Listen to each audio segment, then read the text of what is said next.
Good morning সাকিজ। এই নাও খাবার। আরে এখানে এই খাবার তোমাকে কে দিয়েছে? আমি দিয়েছি।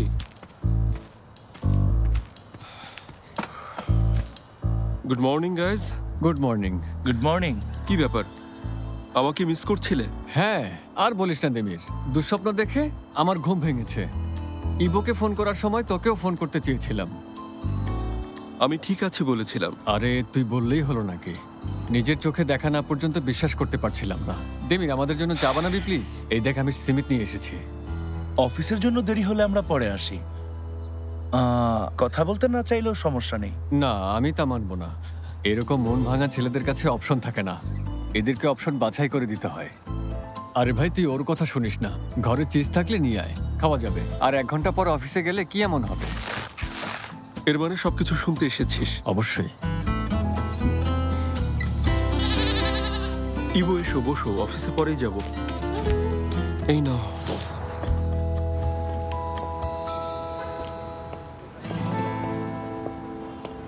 ফিরে এসে টেরেসে চলে এলে, দুদিন কি যথেষ্ট ছিল না?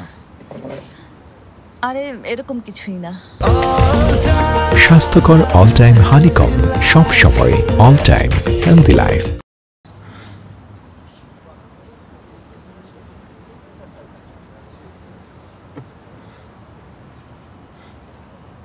ওখানে এনজয় করতে যাওনি এটা আমি জানি। সমস্যার সমাধান করতে পেরেছো? আমাদের সমস্যা হচ্ছে এটা তুমি কিভাবে জানলে বুরাক? বোর্ড অফ ডিরেক্টরসের প্রত্যেককে আমি চিনি, তাদের ফ্যামিলি আর ছেলে মেয়ে সম্পর্কেও জানি। শুধু জানি না তুমি ঠিক আছো কিনা। ঠিক আছে কিনা আমরা কেউই জানি না। আমি ছাড়া অনেকেই বিষয়টা সম্পর্কে জানতো, কিন্তু কেউ কিছু বলেনি। তুমিও কিছু বলনি। তুমি কি আমার কথা শুনতে বলো?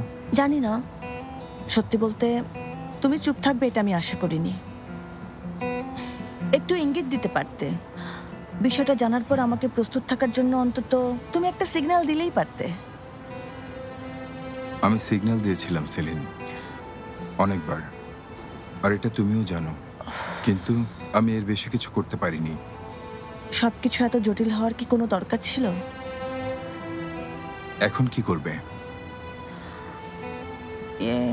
এখনো কিছু ভাবিনি। প্রতিটা মুহূর্ত শুধু নিজেকে কন্ট্রোল করার চেষ্টা করছি। তুমি ওকে অপরাধী ভেবো না। দেমিরকে? এইলুলকে। ও মানুষটা খারাপ না। হ্যাঁ জানি।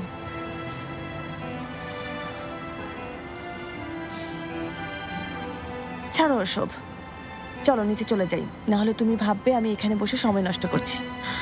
হতে পারে, পারফরমেন্স স্কোর আসার পর সেটা বুঝতে পারবো।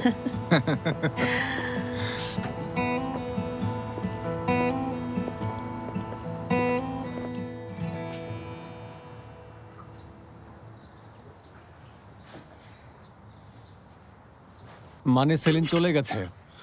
চলে গেছে, তবে চলে আসবে। মাথা ঠান্ডা করতে গিয়েছে। কিভাবে বুঝলি? ওর বাচ্চারা এখানে। সেলিন ওদেরকে ছেড়ে যাবে না। মানে শুধু ওদের অসুস্থ ভেবে ও যে কত রাত আমার বাড়িতে গিয়েছিল। ওদের জন্য সবকিছু করতে পারে। অবশ্য তোমার জন্য যে কোনো কিছু করবে। মানে তুমি কিছু করার থাকলে করতো। পরিস্থিতি সুবিধার না। মানে আমার সাথে যদি সবচেয়ে খারাপ কিছু ঘটতে পারে, সেটা অলরেডি ঘটে গেছে। সামনে আরো খারাপ হবে। সেলিনার আমি অনেক ঝামেলা সহ্য করেছি। এই সমস্যাও ঠিক হয়ে যাবে, এটা আমার বিশ্বাস। আসলে তারপর যা কিছু ঘটছে, বলেছিলাম একসাথে কাটিয়ে উঠবো, কিন্তু না, ও ভীষণ রেগে গেছে। আমি কি করব কিছুই বুঝতে পারছি না। চিন্তা করিস না ভাই, বুঝতে পারবি। এই পরিস্থিতি থেকে বেরিয়ে আসার পথ অবশ্যই পাবি। হ্যাঁ, সে আশাতেই আছি, কিন্তু অনেক কঠিন। ওকে বোঝানো সহজ না। আমার কারণে ওর মন ভেঙেছে। কঠিন।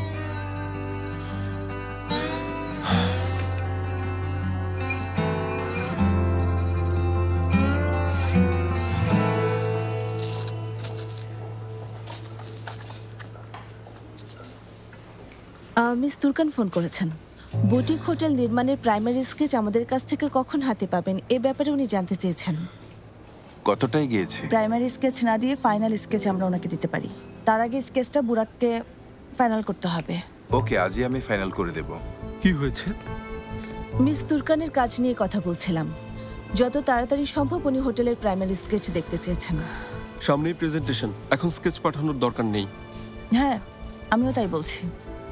দেমির, গুদামের প্রজেক্টের মিটিং ওনারা আজকে রেখেছেন, তুমি সময় দিতে পারবে? মিটিংয়ে কে কে অ্যাটেন্ড করছে? তুমি আর আমাদের একজন সিভিল ইঞ্জিনিয়ার থাকবেন বলেছি। আয়দা, আজ আমাদের কোনো মিটিং আছে? না দেমির স্যার। আচ্ছা ঠিক আছে, তুমি রেডি হয়ে নাও, আমাদের একটা মিটিং অ্যাটেন্ড করতে হবে। ওকে। আমরা দুপুরের মধ্যে চলে আসব, সব ভালোই হবে।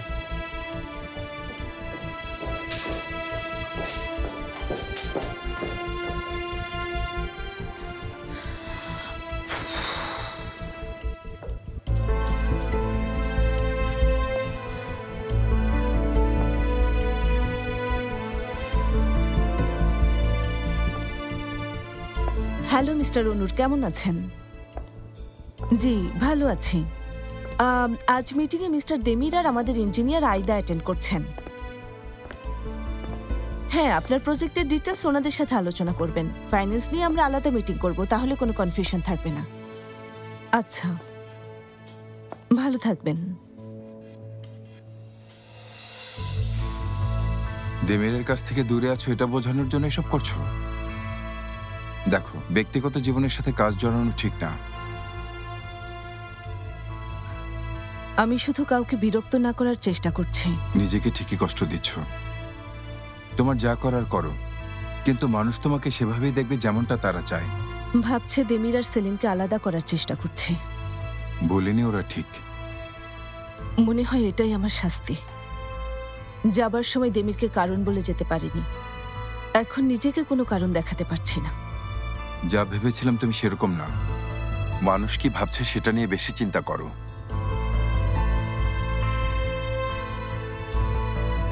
বুরাক, তুমি আমাকে একটু সময় দেবে?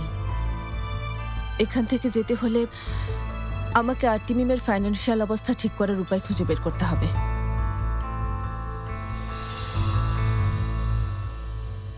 এখন এটা নিয়ে পড়ে আছো? ওকে, গুড লাক।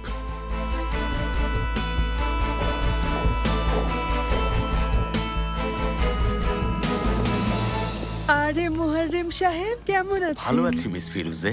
আপনি নাস্তা করে এসেছেন? ভালো করেছেন। এই মাত্রই গরম গরম পেস্ট্রি বানিয়ে সাজিয়ে রেখেছি, আর চাও রেডি আছে। আপনি বসুন, লেলা নিয়ে আসছে।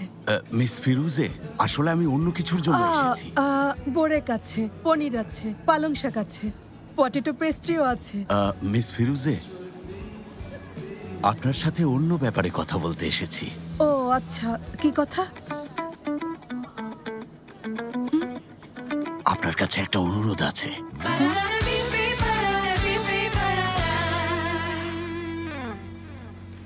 এবার এটা নোট ডাউন করে রাখো।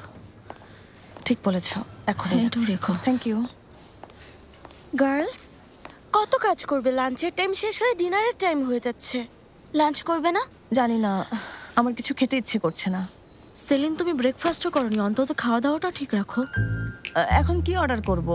অফিসে থাকতে ইচ্ছে করছে না। তাহলে চলো হ্যাপি পাইয়ে যাই। আয়দাকেও ফোন করবো, মিটিং শেষ করে ওখানেই আসবে। হ্যাঁ, দারুণ আইডিয়া। আমারও এখানে দম বন্ধ হয়ে আসছে। আচ্ছা ঠিক আছে। ফেরু ভাই, ফেরু ভাই, আমরা হ্যাপি পাইয়ে লাঞ্চ করতে যাচ্ছি, আপনিও চলুন না। হ্যাঁ, যাওয়া যায়। আগের বারের ফাইতাটা দারুণ ছিল। এবারও খাবো। বুরাক স্যার আর মিস এইলুলও আসছেন। বুরাক স্যার, মিস এইলুল, আমরা সবাই হ্যাপি পাইয়ে লাঞ্চ করতে যাচ্ছি, আপনারাও চলুন। আজমিয়ে, মারভে, কি হয়েছে বলো তো? আমার আসলে আগে থেকে একজনের সাথে একটা প্ল্যান করা আছে, তোমরা এনজয় করো। আমারও কাজ আছে। ঠিক আছে। আচ্ছা, আমাদেরও তো যেতে হবে, সময় লাগবে, তাই এখনই বের হওয়া উচিত। চলো। আচ্ছা ঠিক আছে। বুরাক স্যার, আপনি কি খাবেন বলুন, আমি এখনই অর্ডার করে দিচ্ছি। তুমি যাও, আমি অর্ডার করছি। ঠিক আছে, আসি তাহলে। সেলিন।